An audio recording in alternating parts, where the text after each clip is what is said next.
1951.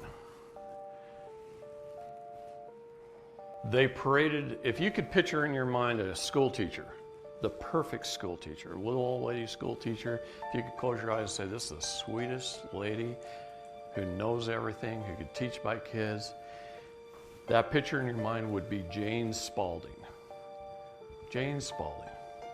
The United States government paraded her around to all 50 states between 1951 and 1953, educating the states and selling them on standardized education.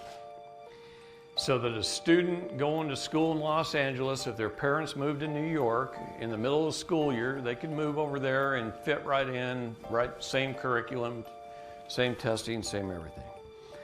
But it was also on the auspice that the schools would get federal money, right? Before that, it was state-run schools.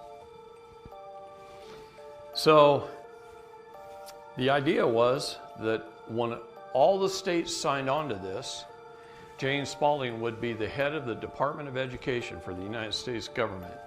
And as this perfect school teacher, she would make sure your children were getting the best education possible. And she truly was perfect. On April 11th, 1953, the 50th state signed on to the program, and Jane Spalding became the head of the Department of Education.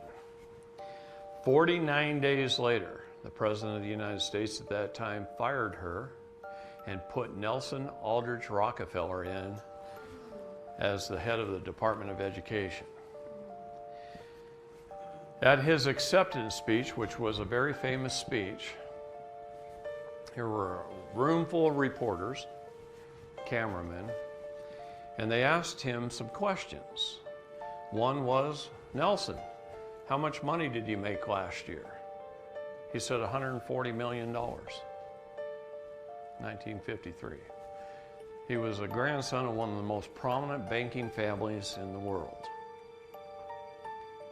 He made $140 million.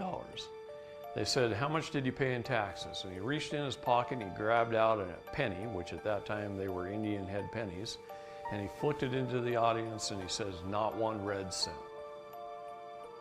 Now today he would have been hammered for that being a racist statement, right?